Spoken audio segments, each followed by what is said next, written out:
Trump চিপাতে বসে বসে শুধু কিছুক্ষণ পরে পরে মানে এটা পোস্ট দেয় সেটা পোস্ট দেয়, সে মনে করছে সে যেটা বলবে সেটা হবে। এখন আবার 48 ঘন্টা টাইম দিছে, বলছে এই 48 ঘন্টার ভিতরে যদি হরমুজ প্রণালী যদি বন্ধ না করে দেয় তাহলে সেই ইরানটা আবার তামা তামা করে দিবে, এটা তার কথা।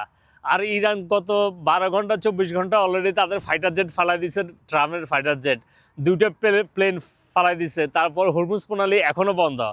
ফ্রান্স ফ্রান্সে অলরেডি আপনার ইরানের সাথে নেগোসিয়েশন করে ইরানের টাকা পয়সা দিয়া ট্রোল দিয়া তারা তাদের জাহাজ অলরেডি হরমুজ প্রণালী দিয়া নিয়ে গেছে, ঠিক আছে। তার মানে যারাই এখন হরমুজ প্রণালী দিয়া জাহাজ নিতে চাইতেছে তারাই টাকা পয়সা দিতেছে ইরানের সাথে নেগোসিয়েশন করে তারা কাজ করতেছে। আর হেড ধুমধাম করে শুধু চিল্লাতে গত 12 ঘন্টায় সে 12 জন জেনারেল, মানে আমেরিকার 12 জন জেনারেলের সে ফায়ার করে দিছে।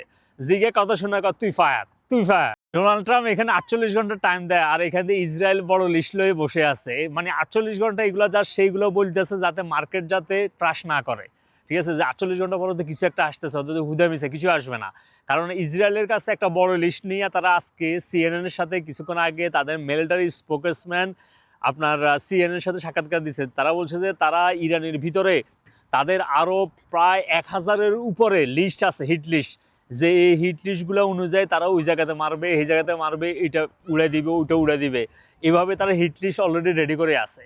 তার মানে এটা আগামী 48 ঘন্টা শেষ হবে না, এটা মাসের পর মাস, সপ্তাহের পর পর সপ্তাহ যাইতে থাকবে, ঠিক আছে।